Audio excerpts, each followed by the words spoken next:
In this section, we will be discussing about the types of inheritance. There are 5 types of inheritance: single class or single inheritance, multiple, multi-level, hierarchical, hybrid. Okay, so let's see the first level of inheritance that we have already seen. First base class, okay, derived class, and derived class is inheriting something from the base class. Okay, in this example, we have base class here, which is it can be also called as super class. Okay, class employee, class manager. This manager is inheriting from the class employee. Okay, this is a subclass or derived class, we can say. This is known as a single class inheritance or single inheritance. This is a multiple inheritance. What is multiple inheritance? More than one classes. Okay, here the base classes are the class A and class B, and C is inheriting from what is class A and class B. Single class inheriting the properties of two different classes, two or more classes. Definition is known as what? The multiple inheritance. Here is an example of multiple inheritance. Here is our class A and here is our class B. Okay, the C is inheriting the public class, public A and B. Okay, so public here we can see if we are creating C1, okay, C1, what will happen? C1 dot get A will be executed. Okay, what will happen? This all thing, this get A as well as get B will be available in the public domain of this class A. So the C1 dot get A will be done, C1 dot get B will be done. Okay, so it will be printing what? Inside A and inside B. Okay, so this C class is inheriting both the properties of A and B. This is known as the multiple inheritance.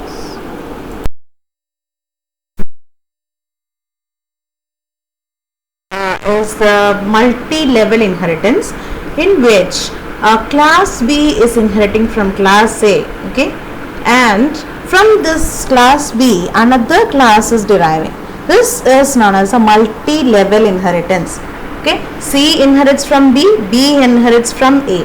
So in C we will have the derived characteristics from A and B. Okay, and in B we have the derived characteristics of class A, and in class A it's unique only superclass. Okay, so this is an example of multi-level inheritance, and here we can see this is our superclass or base class. Okay, and this parent is inheriting it from the grandfather. Okay, and child is inheriting from parent. So what will happen? Child will inherit all the public things and protected things from here. Okay, and this parent will inherit all the public and protected things from the grandfather. So here we can see the get value and display is defined only in get grandfather.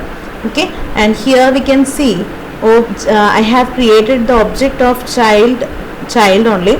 Okay, child obj1. obj1 dot get value does what? Actually inside this, without inheriting this is not possible. Okay, this has inherited this one has inherited this thing. Okay, so this by inheritance this public thing is available here inside the child also, and obj1 dot get value will give you what? It will get the values of name and age. Okay, and obj1 dot display will give you what? It will display it also. Okay, so just like this multi-level inheritance, grandfather to parent, parent to child, like that multi-level inheritance. Fourth type is hierarchical inheritance. Hierarchical inheritance is what? From a single class more than one class is inheriting. B, D, C are the derived classes, and this all derived classes inherits from a single class, class A.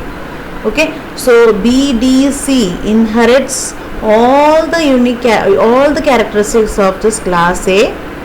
Okay, and it is present in its class definition. Okay, so this is an example. Here we can see, let's say grandfather. Okay, grandfather and your father. Okay, and your aunt. Okay, father, sister. Okay, I have created something like this because you must understand how it's happening, hierarchy. Grandfather to father and the sister of your father. Okay, so from this grandfather we are inheriting, okay, public grandfather. So means what? All the public and protected things of this grandfather will be available in your father, and all the public and protected thing of grandfather will be available in your father's sister also. So whenever we are creating an object of father sister object and father's father object, we can access this get value and display. Just this type of inheritance is known as, from single grandfather we are getting what? From grandfather, your father and father sister. Like that, if we are getting, or if we are inheriting, it is known as what? The hierarchical inheritance. Okay, the last type is known as what? The hybrid inheritance. Hybrid inheritance is nothing but it is a mixture of multiple as well as hierarchical. Okay, B and C inherits from class A. This is our what? The hierarchical inheritance. From B and C, class D is inheriting. B and C, the class D is inheriting, means what? It is a multiple inheritance. Okay, so if there is a existence of inheritance like this, class A, B and C inherits from A, and class D is inheriting from B and C, it is known as what? The hybrid inheritance. It is a hybrid of multiple as well as the hierarchical inheritance. So this is an example of hierarchical as well as the multiple inheritance, a hybrid of these two. Okay, here we have the father, mother. Okay, father and mother, and it is inheriting public grandfather. It's inheriting public grandfather. What is this virtual and all? We will get to know. Okay, so please wait for that. Okay, so this father is inheriting this get value and display to this father. Okay, this mother is also inheriting something from get value and display from this grandfather, and grandchild is accepting it from father and mother, or deriving it from it is inheriting it from father and mother.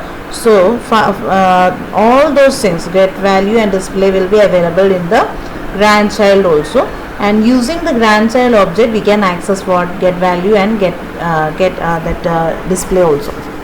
Okay, so in this case there is no error and all. Okay, before this let me introduce one concept of hybrid inheritance. Okay, let's say I have created just like this. Okay, I have one class grandfather which has got the get value and display, and parent is there which has got nothing in it, but it is accepting it from grandfather. Okay, just I have used what? Without virtual I have used what? Public. Okay, here also I have created public grandfather. Okay, and it has its own print val function. Okay, and grandchild is inheriting from parent 1 and parent 2. So what will happen here is there will be two copies. One in grandchild we have two copies of get value as well as display. So what will happen if I am using the grandchild object obj3, if I am executing like this. Okay, if I am calling the get value and get display, the error will be like this: request for member get value is ambiguous, because in object 3 there exists the definitions of get value which is inherited from this grandfather is present in parent 1 as well as the parent 2 also. So what will happen? the get value through parent 1, this grandchild inherit, and get value is through parent 2, it's inherited by the grandchild. So which get value will be executed? So there is a ambiguity in that. Okay, so for that, for removing that, we are using what, our virtual keyword.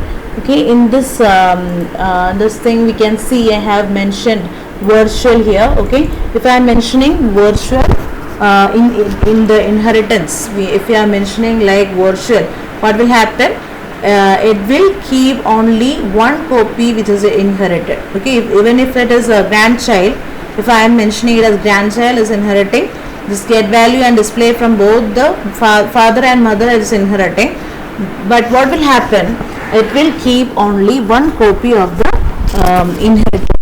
Okay, if you are mentioning virtual like this. Okay, this is what here we have mentioned. Let's say this is our base class. Okay, I and J, K are the derived classes, and we have this is our derived one too, which is having, this is the child class. Okay, these are the parents and this is the grandfather. Okay, so here we can see it is inherited, two copies of this thing. I is inherited through J and K. Okay, I is inherited through J and I is inherited through K, and we will have the copy of this I's copy will be 2 in the case of in the derived one. So the solution is that we are using the virtual base class, or we can use the scope resolution operator also. But here in this case we are using what, the virtual base class. Okay, so how we are doing that virtual base class? To prevent the multiple copies of the base class from being present in an object derived from those objects, by declaring the base class virtual when it is inherited. So whenever it is inherited, we will be doing what, give the virtual keyword here, so that it will be virtually only one copy will be kept in the grandchild. Okay, virtual functions. Okay, next is our virtual functions. Virtual functions is a member function that is declared within the base class and is defined by a derived class. Actually, this virtual function is overridden. Okay, it may or may not be overridden in the derived classes. Okay, defining of the function means what, the function overriding. Okay, so this virtual function is a function that is declared within the base class. Base class only we are defining it as virtual. Okay, and this may or may not be overridden in this in the derived classes. Okay, this also does the one interface multiple methods in methods philosophy under this polymorphism. Okay, so virtual function within the base class defines a form of interface to that function. Okay, if it is a virtual function, we can override it, and the same redefinition must be same as the base class, which is defined in the base class. Okay, it is defining what, an interface to that function. Okay, so here if I am mentioning virtual function, how we are creating it. Okay, this is our base class, and inside we have a function, member function, and to make it as a virtual function, what we will do, we will do what, virtual keyword is added to it. Okay, this will become what, the virtual function. Then how we will be using it? If I am mentioning virtual function is defined here, and here we have overridden it, and here also we have overridden it. So what will happen? Function overriding. Okay, overridden it. What will happen? This overridden one will be executed. Okay, when accessed normally, the virtual functions behave just like any other type of class member function. Okay, normally accessed, whenever we are using the derived class object 2 also, it will work as if it is overridden function only. Okay, the only change will be when when it is accessed by a pointer. Okay, means what? Runtime polymorphism is done using when they are accessed by a pointer, when the virtual functions are accessed via a pointer. Okay, so how we will implement the runtime polymorphism? Okay, what we have to do is we have to create a base class pointer and make it point to any derived class. Okay, any derived class object, and this derived class object to the base class object. Okay, so this is an example of this thing. Here is our class shape. Okay, class circle is inheriting from class shape. Okay, now what we are doing is I have created a pointer to shape. Okay, shape pointer S. Okay, shapes S1 I have created the object of shape. Okay, I have created the circle C1 object also.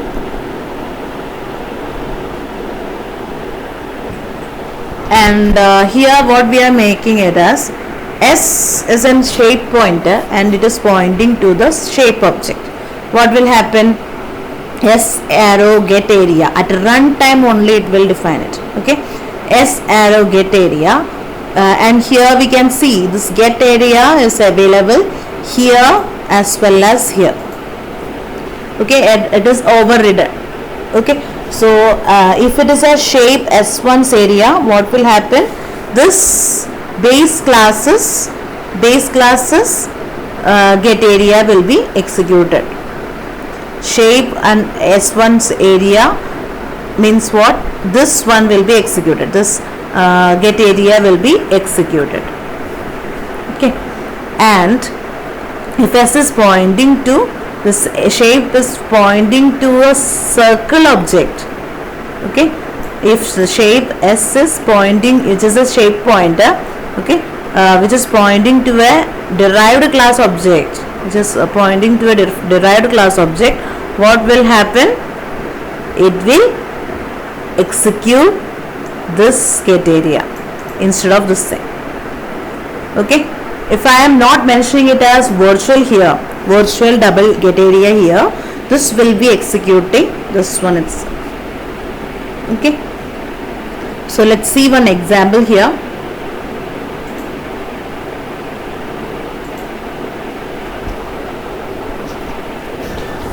In this example, whenever I hope you can see it. Okay, so here is an example. Grandfather is the parent 1, parent 2 child. This is the case of what? Parent 1 and parent 2. The child is deriving it from parent 1 and parent 2. So this is a case of hybrid inheritance, and we know that whatever here get value as well as display will be available to the child also, and in child we have our get value as well as display. Both these functions are overridden here also. Okay, so now let's see this one. I have created object, a child object obj1, parent object obj, grandfather object obj2. Okay, parent object, parent 1 object, grandfather object pointer. So whenever this obj2 is pointing to the child, okay, I am using what? obj2 is pointing to the child.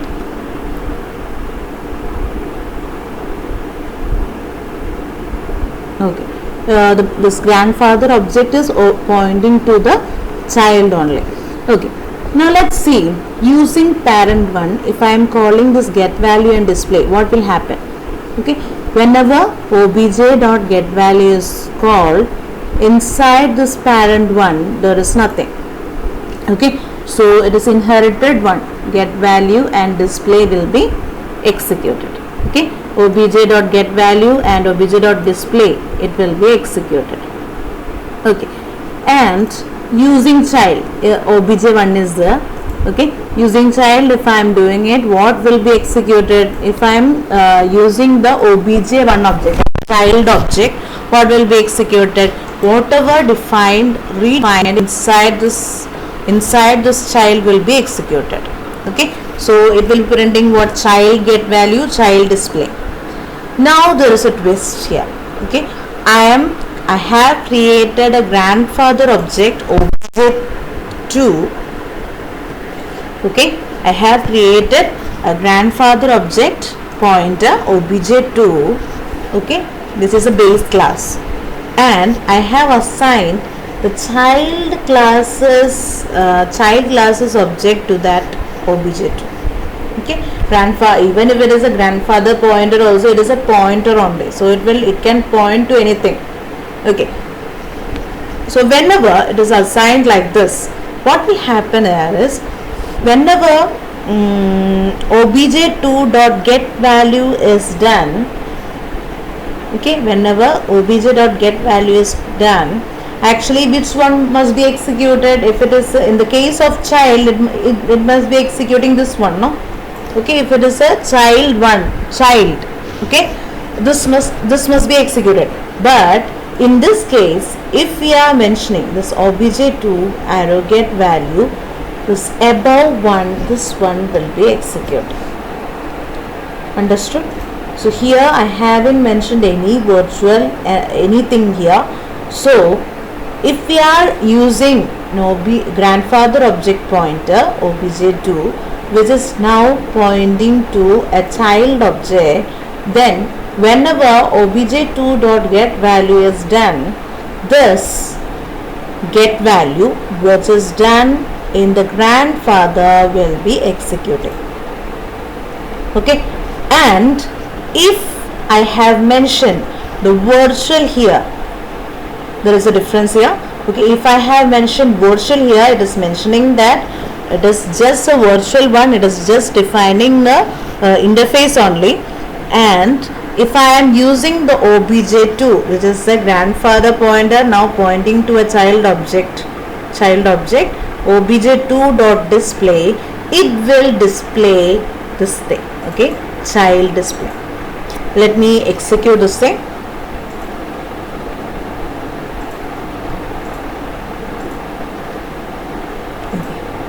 So let's see. So I am using what the whatever 1 minute. Okay, now I am using the parent one object. Okay, so here is using the parent one object, get value and display. There is no problem, it is executing it from the grandfather only. Let's enter the name and age and all. Okay, so I have given this thing, and like this I have mentioned. Okay, what will happen if I am the next thing I have written is what? Using child. So here using child is displayed. Okay, and if I am using the object obj1 get value, which one will be executed? This one which is defined inside the child will be executed. So child get value, child display. Okay, now the next thing we can see, there is a difference. Okay, so here we have a grandfather object pointer, but now it is pointing toward the child. Okay, so now what will happen? obj2 dot get value, it is not here, we haven't mentioned any void virtual here. So what will happen? This one will be get executed. So here it's asking for the name and the age, so I have given it.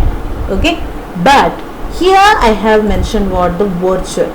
Okay, I have mentioned that this display is just defined for the interface. So what will happen here? The child's display will be executed. Okay, this is the change whenever we are using the virtual and non-virtual functions. This is the runtime column of the same thing can be used as a example for runtime polymorphism as well as hybrid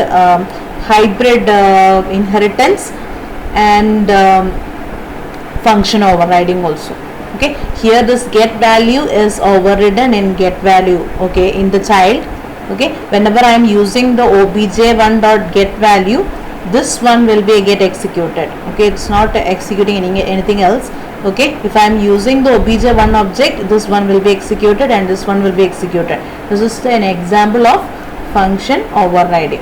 Okay, and here in this part, this is an example for what the virtual functions, virtual functions as well as the runtime polymorphism. Whenever I am using the grandfather pointer object which is pointing to the child object, whenever I am calling the get value function, it is executing this thing. Okay, but if I have given a virtual keyword over here, what will happen? This child's whatever thing displayed in this child will be displayed. Okay, so if there is anything related to this virtual functions and all, if there is anything you need to know, please inform me. Okay, so this is the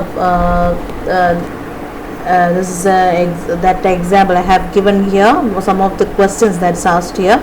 Okay, redefinition of the virtual function by a derived class appears similar to function overloading. It is overloading? No, it is overriding. Okay, now there are certain restrictions on virtual functions. Okay, all the aspects of prototype must be the same as the base class virtual function. Means for the return type, the function name and the signature must be same in the derived class as well as the virtual function also, and it must be non-static. It cannot be a static function. Okay, because static means what? A single unique one will be available for the entire class. Okay, and this virtual functions, this is a it must be a member function only. Okay, it must not be a friend function. And constructor functions cannot be virtual. Okay, constructors are creating the object, no, so we cannot make it as a virtual function. Okay, because both the constructor must be worked or executed to create a derived class object. Okay, but destructor function can be virtual. Okay, destructor functions can be virtual. The reason we will discuss it later. Okay, and virtual function redefinition is not in the derived class is also known as what? The function overriding. Okay, it is a very important question. The difference between function overriding and function overloading. Okay, so with the example you have to define all this things. So here is an answer to that question. The destructor function can be virtual. Okay, it is possible to create the destructor function as virtual. The destructor of the derived class was not called at all. Okay, if we are creating destructor functions as virtual, then the destructor of derived classes will not be called. So what we will do is virtual mechanism. Okay, the base class destructor, if I am making the base class destructor as virtual, both the destructors will be called in order. If it is a large project, okay, very large project, and even if the destructor is executed, okay, some of the destructor of the derived class will not be called at all. The derived class means what? The derived classes destructor will not be called at all. So this virtual mechanism makes sure that both the destructors will be executed. Okay, if we are making the destructor virtual, then both the destructors will be called in order and both will be executed. The destructor of the derived class as well as the destructor of the main class will be executed. So this one we have already discussed. And virtual attribute is inherited. Okay, whenever a virtual function is inherited, its virtual nature also inherited. Okay, say there is a virtual function here in base, and derived 1 is overridden it, derived 2 is overridden it, then this virtual function virtual feature also overridden, virtual feature also inherited in this derived 1 and derived 2. Okay, so this virtual functions are hierarchical. Means what? Here let's see this example. This is a base class, there is a first derived class. Okay, here we have redefined our function, or the overridden the virtual function. Okay, and here in derived 2 we have in overridden. Okay, so what will happen here is, this is hierarchical in order. So wherever it is defined before this, here if using this derived 2 object, if I am calling the function, the virtual function, then what the first redefinition in the reverse order will be executed. Means whatever defined in the derived 1 will be get executed. Okay, so in the hierarchical order only this the virtual functions are defined. So here in this case what will happen, the first there is no first redefinition and all, here is a redefinition here. Okay, so here in this case base, derived 1 and derived 2 inherits from base. Okay, this is which type of inheritance? It is of hierarchy. Okay, so this derived 2 is inheriting from base, derived 1 is inheriting from this. Okay, this derived 1, if I am creating an object of derived 1 and it is calling the virtual function, then the overridden function will be executed. Okay, whenever this derived 2 is executed, derived 2's virtual function will be executed, it will check for the first redefinition in the hierarchical order. Okay, and the first redefinition is found in the base, so this one will be executed. Thus it is known as the virtual functions are called as hierarchy. Okay, a small topic only remaining. Okay, in this virtual functions and all. Pure virtual functions. Pure virtual function means it is a virtual function that has no definition within the base class. Okay, pure virtual function is a virtual function which has no definition within the base class. So it is a virtual function. So until this you know this is a virtual function. But if I have created a virtual function like this is known as the pure virtual function. Okay, pure virtual function. So if we have a pure virtual function in a class, okay, then this function must be overridden in every derived classes. Okay, this must be. It is mandatory that this function must be overridden in every derived class of this base class. Okay. So when the virtual function is made pure, any derived class must provide its definition. Okay, it is mandatory that the derived class must be overriding the virtual function. Okay, if the derived class fails to override the pure virtual function, the compile time error will be result. Okay, it will lead to a compile time error. Okay, so here is an example. Okay, I have mentioned one get area function I have mentioned here, and I have created the pure virtual function. Okay, the definition is not here.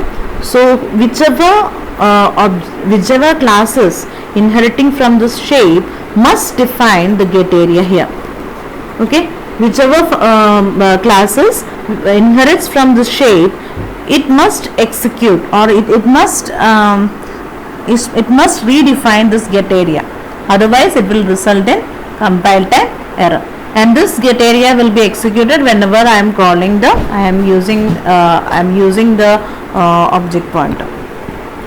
Okay, whenever I am calling the s arrow get area, the C1's get area only it will be executing. Okay, So the next topic is abstract class. Abstract classes means what?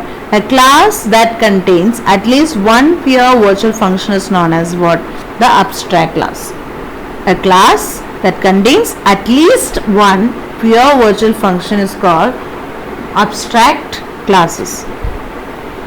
So if there is any pure virtual function in a class, no objects can be created from that abstract class. Okay, abstract class constitutes an incomplete type that is used as a foundation for derived classes. Okay, it is just it is just defining the interfaces only. It is not giving the definition of all its functionalities.